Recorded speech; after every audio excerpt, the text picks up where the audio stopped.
The amber glow of candlelight dances across weathered wooden tables as two figures sit opposite each other in the corner of an ancient tavern that exists somehow beyond the constraints of any particular era.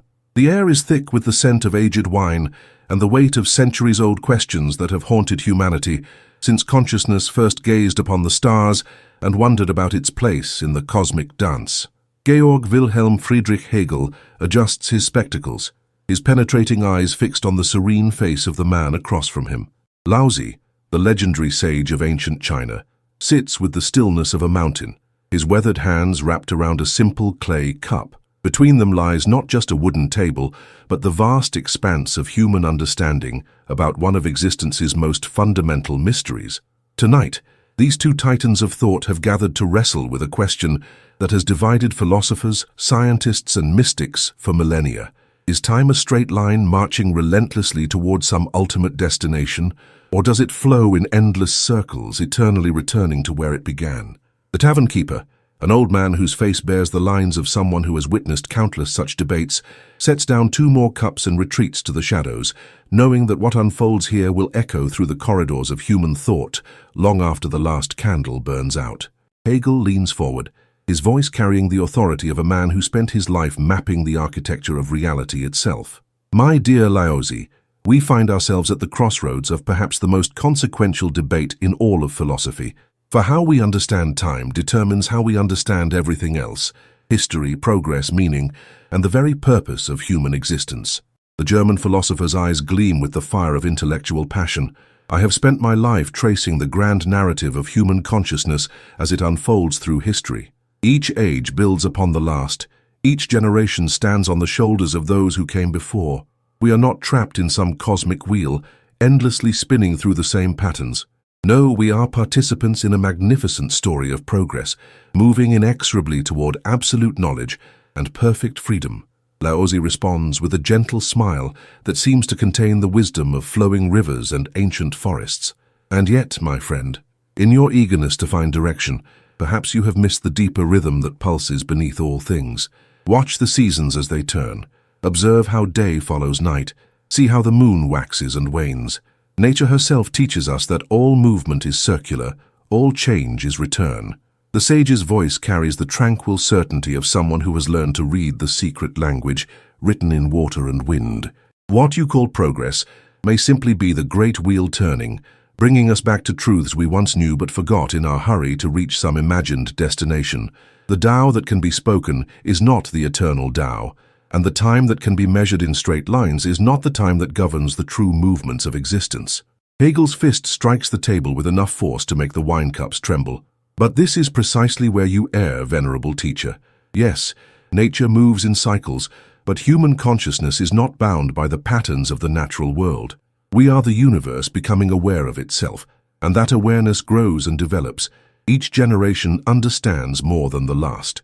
We solve problems, create art, build institutions, and develop moral understanding that surpasses our ancestors. The philosopher's voice rises with passionate conviction. When I look at history, I see the world spirit unfolding itself through time, using human conflict and struggle as the engine of its own self-realization. The ancient Greeks contributed the idea of individual freedom. Christianity added universal love. The Enlightenment brought rational thought. Each era is a thesis that creates its own antithesis, and from their collision emerges a synthesis that incorporates the truth of both while transcending their limitations. Laozi's response comes like the whisper of wind through bamboo, gentle but unmistakably present. And yet what do we find when we look honestly at this progress you describe? The same fears, the same hungers, the same fundamental struggles between love and hatred, wisdom and folly, peace and conflict. The forms change, the costumes alter, but the essential drama remains constant. He pauses to sip his wine, his eyes reflecting depths that seem to contain entire lifetimes of observation. You speak of transcendence, but perhaps true wisdom lies in acceptance. The wise person does not fight against the current of time, but learns to move with it, understanding that what rises must fall, what is born must die, and what departs will inevitably return. This is not fatalism, but liberation, freedom from the exhausting illusion that we can fundamentally alter the basic patterns of existence. The debate has begun in earnest now. Two worldviews that have shaped human understanding for centuries preparing to clash with the force of tectonic plates, shifting beneath the surface of consciousness itself. Hegel's passion ignites the space between them as he leans forward, his entire being animated by the power of his convictions. The candlelight catches the intensity in his eyes as he begins to unfold his vision of time as humanity's greatest adventure. You speak of acceptance, my friend, but I speak of transformation. What you see as eternal repetition, I see as spiral ascension. Yes, we encounter similar themes throughout history, but each encounter lifts us to a higher level of understanding. Consider this. When the ancient Greeks spoke of justice, they meant something different than when we speak of justice today. Their understanding was limited to the citizen class of the polis. Christianity expanded this to include all souls before God. The modern era extends it to include political and social equality. The philosopher gestures with his hands, as if sculpting the very air around him. This is not mere repetition, but genuine development.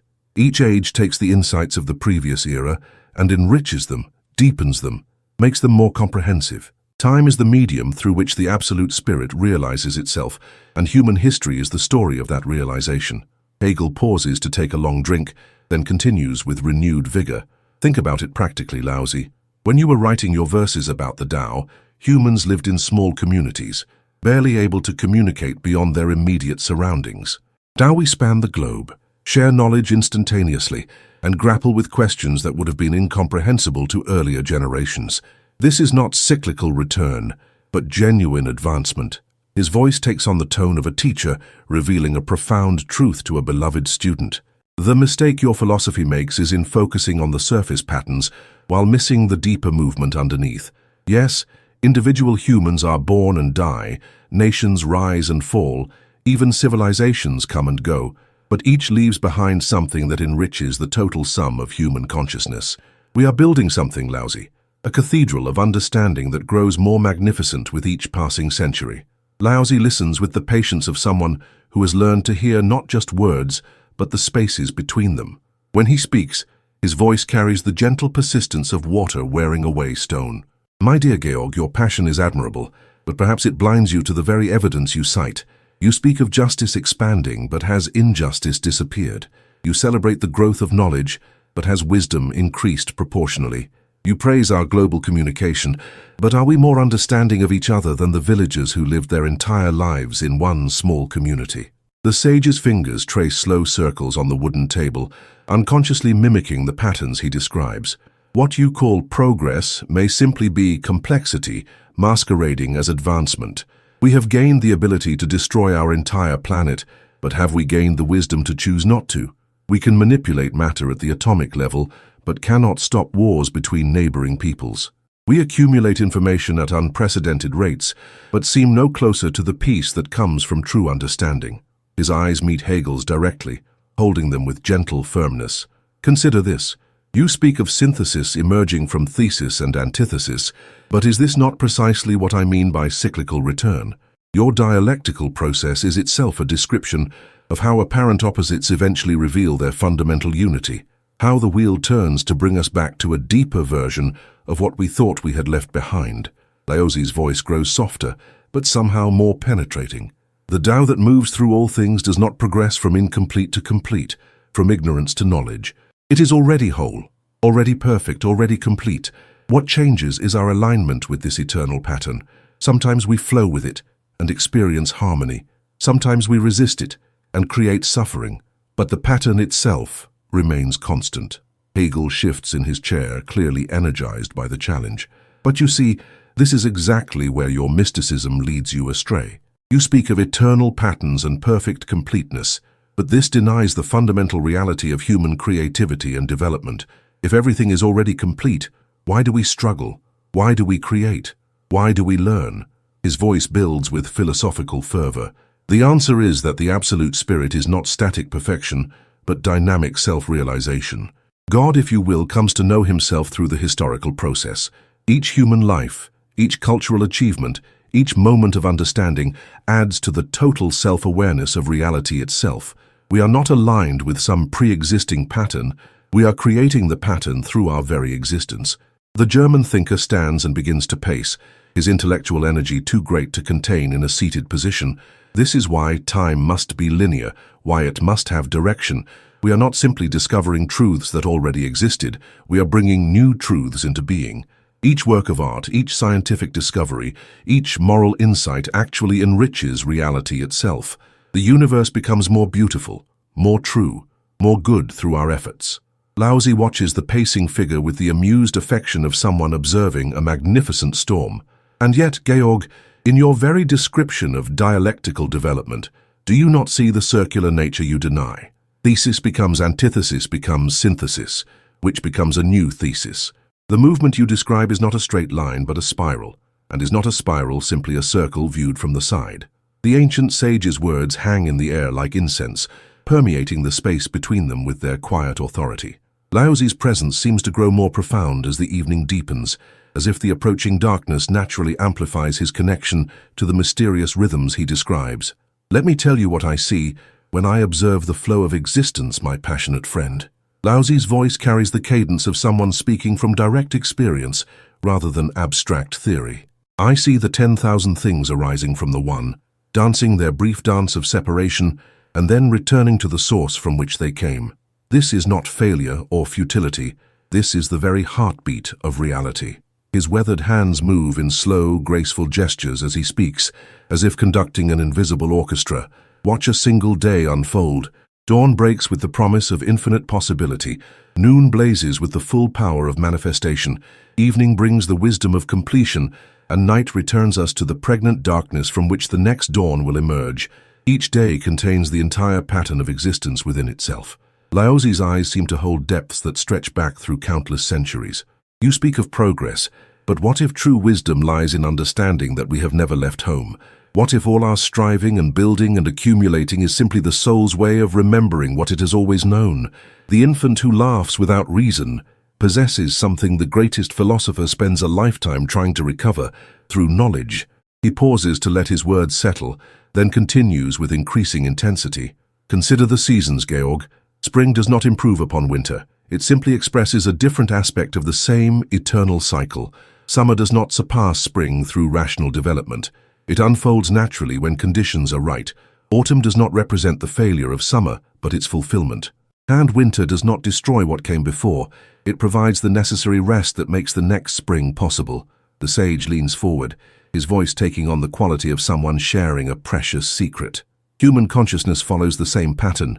We begin in the innocent unity of childhood, move through the necessary separation and conflict of adolescence and young adulthood, achieve the complex understanding of maturity, and if we are fortunate, return in our later years to a new kind of simplicity that contains all our experience without being burdened by it. Laozi's smile contains something infinitely gentle and infinitely knowing. This is why the Tao Te Ching teaches that the highest knowledge is to return to the state of the uncarved block, not because we reject learning and experience, but because we have learned to hold them lightly, to see through their apparent solidity to the flowing emptiness that gives them life. Hegel stops his pacing abruptly, wheeling around to face the Chinese master with renewed energy. But this is precisely the trap I am trying to help humanity escape. This cult of the primitive, this nostalgia for some imagined golden age of innocence and simplicity. Yes, there is something beautiful about the child's spontaneous laughter, but there is something infinitely more beautiful about the adult who has struggled through complexity and emerged with conscious joy. The philosopher's voice carries the weight of passionate conviction. Your cyclical vision ultimately leads to fatalism and passivity. If everything is already perfect, if all change is merely surface variation on eternal themes, then why struggle against injustice? Why work to improve conditions? Why create anything new? Your philosophy, beautiful as it sounds, ultimately drains life of its meaning and urgency. Hegel returns to his seat, but remains on the edge of it, coiled with intellectual intensity. I grant you that there are cycles in nature, patterns that repeat, but human consciousness is precisely that which breaks free from natural determination. We are the part of the universe that becomes aware of itself and can therefore change itself. We are evolution becoming conscious and taking direction of its own process. His fist strikes the table again, but this time with the controlled force of someone making a crucial point. This is why time must be linear for human beings, even if it is cyclical for natural processes. We alone can learn from the past, envision the future, and act to bring about conditions that have never existed before. We can create justice where there was injustice, beauty where there was ugliness, truth where there was ignorance. The German thinker's eyes blaze with visionary fire. And we can do this because time gives us the gift of development, of genuine novelty. Each moment builds upon all previous moments, but also opens up possibilities that were not there before. This is not repetition, but creation, the universe literally becoming more than it was through the medium of temporal unfolding. Laozi receives this passionate outburst with the unshakable calm of deep water. And yet, my dear friend, in your very description of consciousness breaking free from natural determination, do you not prove my point? What you call breaking free, I call returning home. What you call transcending nature, I call realizing our deepest nature. His voice carries the patient persistence of someone who has learned to trust in the slow work of understanding. The consciousness that becomes aware of itself is not separate from the Tao, but is the Tao becoming aware of itself. The universe that evolves and develops is not moving towards some external goal, but is expressing its inherent creativity in the eternal now. What you see as linear progression, I see as the spiral dance of a consciousness that is simultaneously exploring its own infinite depths and always resting in its own perfect completeness. The sage's fingers trace another slow circle on the table's surface. Tell me, Georg, when you speak of absolute knowledge and perfect freedom, are these not descriptions of returning to our original nature? The knowledge that knows itself as knowledge, the freedom that is free even from the concept of freedom, these point toward the same timeless awareness that the ancient sages called the uncarved block. The air between them seems to thicken with the weight of their fundamental disagreement, yet neither man shows any sign of retreat. If anything, the depth of their opposition seems to energize them both, as if they recognize that they are grappling with questions that strike at the very heart of what it means to be human in a universe that remains mysteriously indifferent to human categories. Hegel's face flushes with the intensity of intellectual combat. Now I see the true danger of your position, Venerable Laozi. You speak of returning to original nature, but what you really advocate is the abdication of human responsibility. If everything is already perfect in some timeless sense, then human suffering becomes meaningless, human effort becomes pointless, and human creativity becomes mere illusion.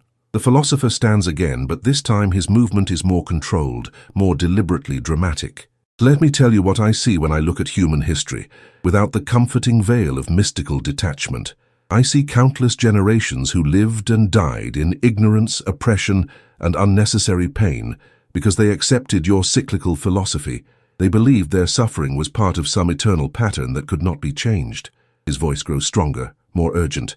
But then came moments, rare, precious moments, when human beings refused to accept what seemed inevitable, when slaves decided they would rather die fighting than live in chains, when women demanded the right to participate fully in society, when workers organized to demand dignity and fair wages.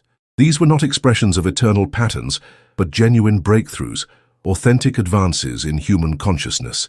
Hegel's eyes seemed to see beyond the confines of the tavern, gazing into the vast sweep of historical time.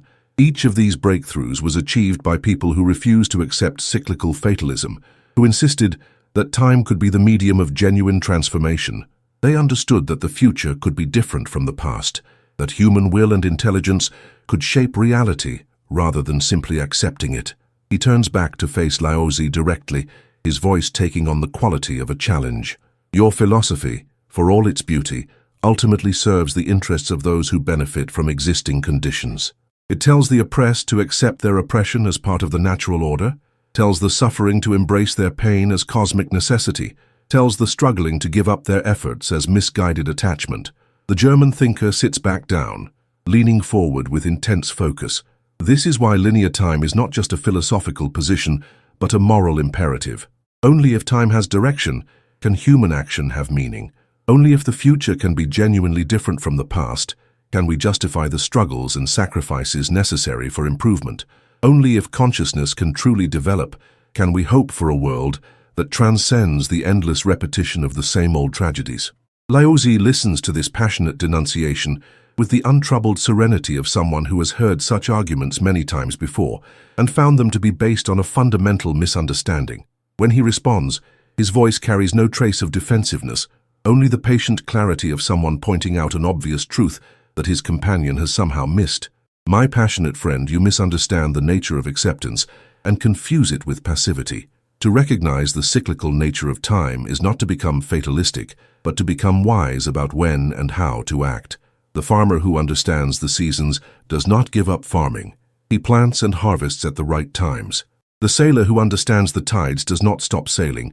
He learns to work with the currents rather than against them. The sage's voice takes on a quality of gentle instruction, like a master craftsman explaining the deeper principles behind his art.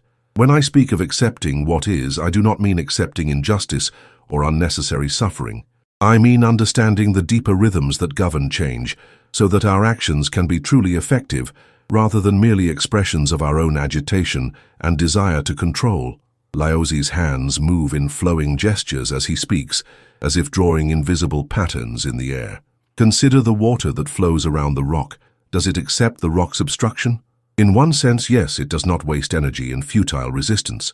But in another sense, it is constantly working to transform the landscape, wearing away the hardest stone through patient persistence. This is action in harmony with natural law, and it achieves more than all the force that breaks itself against unchanging obstacles. His eyes meet Hegel's with unwavering gentleness. The examples you give of human breakthrough, slaves fighting for freedom, women demanding equality, workers organizing for dignity, these are not violations of cyclical time, but expressions of it. Each represents the natural tendency of the compressed spring to return to its original shape, the inevitable movement of the pendulum from one extreme back toward center. The Chinese master's voice grows more profound as he continues. True revolution is not the linear overthrow of one system by another, but the circular return to principles that were always true, but temporarily forgotten. The slaves who fight for freedom are not creating something new, but recovering something essential that was taken from them. The women who demand equality are not advancing to some unprecedented state, but returning to their natural position. The workers who organize are not progressing beyond human nature, but expressing it. Laozi pauses, allowing the weight of his words to settle before continuing. What you mistake for linear progress is often simply the great wheel turning, bringing suppressed truths back to the surface where they can be recognized and honored. This is why the same struggles appear in every age, not because we are trapped in meaningless repetition, but because certain principles are eternally valid and will always reassert themselves when conditions become right. The sage's smile contains infinite patience, mixed with profound sadness. Your linear view of time ultimately serves the interests of those who wish to believe their particular moment in history is special, that their struggles are more significant than those of previous generations, that their solutions will finally solve the eternal problems of human existence. But history shows us repeatedly that each age believes itself to be the culmination of progress, only to be replaced by the next age, which makes the same claim. The tavern has grown quieter as the night deepens, the few remaining patrons speaking in hushed tones that seem to recognize the gravity of the debate unfolding in the corner. The candles have burned lower, their flickering light casting longer shadows that dance across the faces of the two thinkers as they grapple with questions that have no easy answers. Hegel's response comes with a different quality now, still passionate but tempered with something approaching genuine perplexity. You force me to confront something I have always felt, but perhaps never fully articulated, Laozi. There is indeed something troubling about the implications of linear time when taken to its ultimate conclusion. The philosopher's hands clasp together as he struggles with an internal tension. If time is truly linear, if consciousness truly develops, if history genuinely progresses, then what becomes of all those who lived and died before the final synthesis is achieved? Are they simply stepping stones in the great march toward absolute knowledge? Does their suffering become justified only as necessary stages in the overall development? His voice carries a note of pain that was absent from his earlier, more confident pronouncements. I have spent my life believing that reason could ultimately reconcile all contradictions, that the rational was the real and the real was the rational. But when I think of the countless individual lives that have been crushed beneath the wheels of historical progress, I sometimes wonder if my system is too grand, too impersonal, too willing to sacrifice the particular for the sake of the universal. Hegel looks directly at Laozi, his eyes showing a vulnerability that was hidden beneath his earlier intellectual armor. Perhaps this is where your cyclical vision offers something mine cannot. a way of understanding that honors each individual life as complete in itself, rather than as a mere means to some future end. If time is cyclical, then every moment contains eternity. Every life touches the eternal source. Every death is also a return home. The German thinker pauses, seeming to struggle with concepts that challenge the very foundation of his philosophical system. But if I accept this, if I truly embrace cyclical time, what happens to hope? What happens to the possibility that human effort can create lasting change? What happens to the dream that our children might inherit a world genuinely better than the one we received? Laozi watches this internal struggle with the compassionate attention of someone who recognizes the profound difficulty of what Hegel is attempting. When he speaks, his voice carries no trace of triumph, only deep empathy for the human predicament they are both exploring. You touch upon the great paradox that lies at the heart of existence, my friend. How can we act with full commitment while simultaneously understanding that all action takes place within a larger pattern that remains essentially unchanged? How can we care deeply about outcomes while also accepting that all outcomes are temporary phases in an eternal dance? The sage's voice takes on the quality of someone speaking from the depths of lived experience rather than theoretical knowledge. I have watched countless seasons turn, observed the rise and fall of dynasties, seen the same human dramas played out in infinite variations. And what I have learned is that the deepest peace comes not from rejecting the cyclical nature of existence, but from finding our place within it, with grace and wisdom. His weathered hands move slowly as he continues, as if he is sculpting meaning from the very air between them. The hope you speak of does not disappear in cyclical time. It transforms. Instead of hoping for some ultimate destination, we learn to hope for moments of clarity, for periods of harmony, for the kind of understanding that makes each cycle more conscious than the last. The improvement we seek is not in external conditions, but in the quality of awareness we bring to whatever conditions arise. Laozi's eyes seem to hold the depth of countless contemplations as he continues. Consider the master gardener who has tended the same plot of land for decades. Each year brings the same cycle of planting, growth, harvest, and rest. But each year, the gardener's understanding deepens. The soil becomes richer through accumulated wisdom. The same seasonal pattern becomes the medium for ever greater beauty and abundance. The Chinese philosopher leans forward slightly, his voice taking on greater intensity. This is the kind of progress that cyclical time allows. Not the linear advance towards some final goal, but the spiral deepening that comes from repeatedly encountering the same essential challenges with growing wisdom and skill. We do not transcend the human condition, we learn to inhabit it more fully. His voice grows softer but somehow more penetrating. And yes, there is a kind of hope in this understanding. The hope that each generation can bring slightly more awareness to the eternal patterns, can participate in the great dance with a little more grace, can add their own unique note to the endless symphony without needing to believe that their note is the final resolution of all musical tension. Hegel sits in silence for a long moment, his face reflecting the internal work of someone whose fundamental assumptions are being challenged at their deepest level. When he finally speaks, his voice carries a quality of genuine searching rather than defensive argument. What you describe has a profound appeal, Laozi, and I find myself drawn to the peace it offers. But I cannot escape the feeling that something essential is lost in this cyclical vision, namely, the possibility that consciousness itself can grow, can become more than it was, can achieve insights that were literally impossible at earlier stages of development. The philosopher's voice grows more animated as he works through his thoughts. You speak of the gardener whose understanding deepens over the years, but surely you must acknowledge that there is a real difference between the gardener in his first season and the same person after decades of experience. That difference is not just surface variation on an eternal theme, it represents genuine development, authentic growth in consciousness. Hegel's eyes light up with renewed intellectual energy. And if this is true for individuals, why should it not be true for the species as a whole? Why should humanity not be capable of collective learning, of building upon the insights of previous generations to achieve understanding that transcends what was possible before? The air in the tavern seems to shimmer with the intensity of their engagement, as if the very space around them is being transformed by the depth of their inquiry. Both men have moved beyond the comfortable certainties with which they began, entering that rare territory where genuine philosophy becomes possible, the space where cherished beliefs meet their limitations and new understanding becomes possible. Laozi's response comes with a quality of profound gentleness, as if he recognizes that they have reached a crucial moment in their exploration. You speak truly when you observe that consciousness can deepen and develop, but perhaps the question is not whether growth occurs, but how we understand the nature of that growth. The sage's voice carries the rhythm of someone who has learned to think in vast temporal cycles. When I watch the river flowing past my window, I see constant change. No drop of water that passes in the morning is there in the evening, yet the river itself remains essentially the same, following the same course, expressing the same fundamental nature. The individual elements change, but the pattern persists. His weathered hands trace gentle curves in the air as he speaks.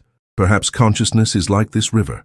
The individual thoughts, experiences, and insights that flow through it are constantly changing, constantly developing, but the awareness within which they arise and pass away remains fundamentally unchanged, clear, spacious, capable of holding infinite variety without being fundamentally altered by any particular content. Laozi's eyes meet Hegel's with startling directness. What you call the development of consciousness, I would call consciousness becoming more aware of its own nature. What you see as linear progress toward greater complexity, I see as circular return to ever simpler recognition of what was always already present. The Chinese master's voice takes on the quality of someone pointing towards something that cannot be grasped, but only recognized. The infant who laughs without reason knows something the philosopher spends a lifetime trying to understand through reason.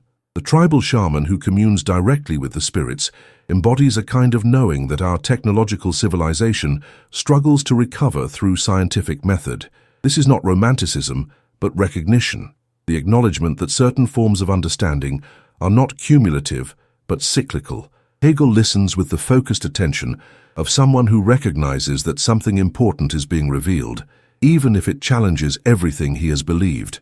When he responds, his voice carries a new quality of uncertainty mixed with excitement. I find myself caught between two equally compelling visions, Laozi. On one hand, everything in my experience confirms that learning is real, that problems can be solved, that understanding can advance from primitive to sophisticated. The mere fact that we can have this conversation, that human beings can contemplate the nature of time itself, suggests that consciousness has indeed developed beyond its original state. The philosopher's hands move restlessly as he works through his thoughts. But on the other hand, there is something in what you say that resonates with a deeper intuition. When I think of my own moments of greatest insight, they have not felt like achievements or acquisitions, but like recognitions, as if I were remembering something I had always known, but temporarily forgotten. Hegel's voice grows more thoughtful, more exploratory. Perhaps the truth lies in recognizing that both perspectives capture something essential about the nature of existence. Perhaps time is simultaneously linear and cyclical, depending on the level from which we observe it. His eyes brighten with the excitement of someone glimpsing a possible synthesis. What if the linear development of consciousness that I observe is itself part of a larger cyclical pattern? What if the great historical process I have been mapping is actually the universe's way of returning to itself with greater awareness? What if progress and eternal return are not opposites, but complementary aspects of a single reality? The German thinker leans forward with growing enthusiasm. Consider this possibility. Consciousness begins in primitive unity, develops through increasing complexity and sophistication, and eventually returns to unity, but a conscious unity that incorporates all the learning of the developmental journey. The end would be like the beginning, but transformed by everything that happened in between. Laozi receives this potential synthesis with the quiet appreciation of someone who recognizes genuine insight. Now you begin to touch upon the mystery that lies at the heart of existence. The path that leads away from home is also the path that leads back to it. The journey toward complexity is also the journey toward simplicity. The time that moves forward is also the time that circles back. The sage's voice takes on a quality of profound recognition. What you describe as synthesis is what the Tao Te Ching calls the return to the source. But this return is not a going backward. It is a going forward that reveals itself to have been a coming home all along. The end that is the same as the beginning, but enriched by the entire journey. His smile contains depths that seem to encompass both perspectives they have been exploring. Perhaps this is why our debate has been so compelling, Georg. We have not been arguing about different truths, but about different aspects of the same truth. Linear time and cyclical time are not opposites, but complementary descriptions of a reality too vast to be captured by either alone. Laozi's hands come to rest on the table, his gesture somehow suggesting both completion and infinite openness. The consciousness that develops through linear time is the same consciousness that has always been present in cyclical time. The progress that moves toward greater complexity is the same process that returns to fundamental simplicity. The journey outward into the 10,000 things is the same journey inward to the one source from which they arise. The candles have burned nearly to their bases, their light now barely illuminating the faces of the two philosophers as they sit in a space that seems somehow outside of time altogether. The weight of their exploration has transformed the atmosphere around them, creating a quality of presence that suggests they have moved beyond mere intellectual debate into something approaching direct insight.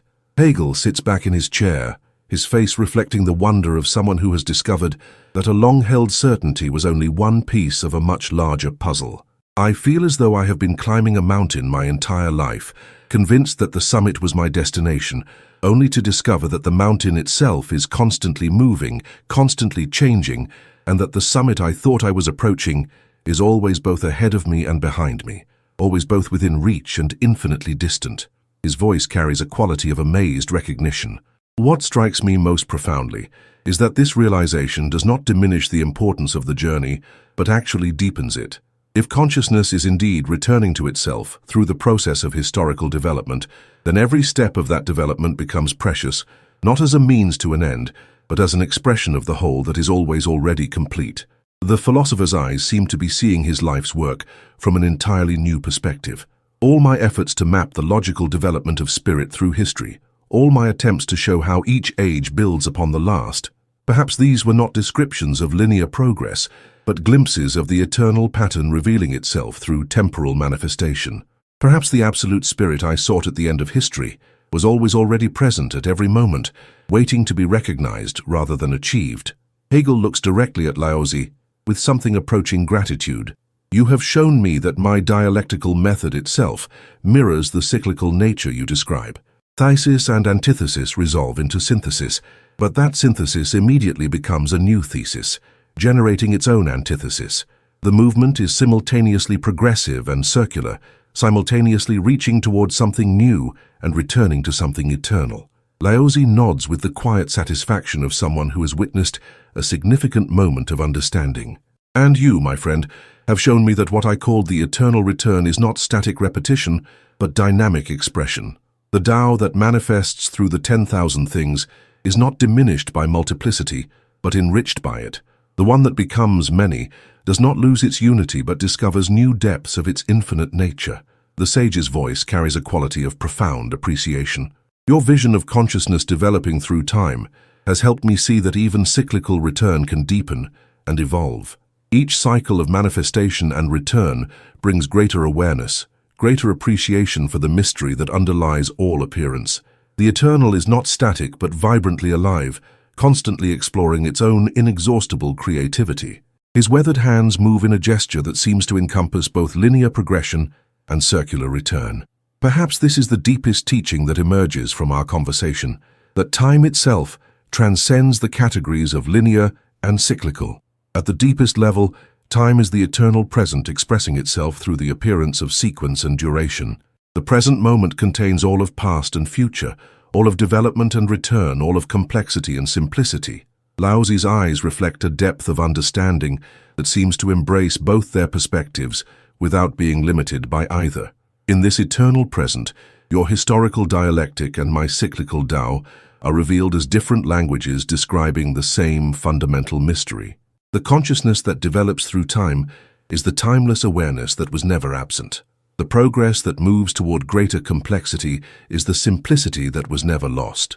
The Chinese master's voice grows softer, more intimate, as if he is sharing something that can only be whispered. And perhaps this is what we discover when we stop fighting about whether time is linear or cyclical and simply rest in the awareness that observes both linear and cyclical patterns without being trapped by either. In that awareness, we find the peace that encompasses all movement, the stillness that contains all change, the timeless presence that gives rise to all temporal experiences.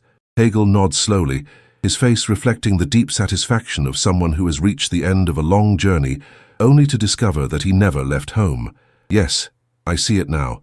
The absolute knowledge I sought at the end of historical development was always already present as the consciousness within which all development unfolds. The perfect freedom I imagined as the culmination of human progress was always already available as the awareness that is not bound by any particular content. The philosopher's voice carries a quality of profound humility mixed with unshakable certainty. We began this evening as defenders of opposing truths, but we end as witnesses to a truth that encompasses both of our partial perspectives. Time is neither simply linear nor simply cyclical, but something far more mysterious. The eternal creativity that expresses itself through all temporal patterns while remaining forever beyond them. As the last candle flickers and dies, leaving them in a darkness that somehow seems luminous, both men sit in a silence that contains all the words they have spoken and all the understanding they have reached together. In that silence, the question of whether time is linear or cyclical reveals itself to be less important than the timeless awareness within which all questions arise and find their ultimate resolution. The eternal debate between progress and return, between development and recognition, between becoming and being continues to unfold in countless forms throughout human history. But for two philosophers sitting in a timeless tavern, that debate has revealed its secret, the truth that encompasses all perspectives and belongs exclusively to none.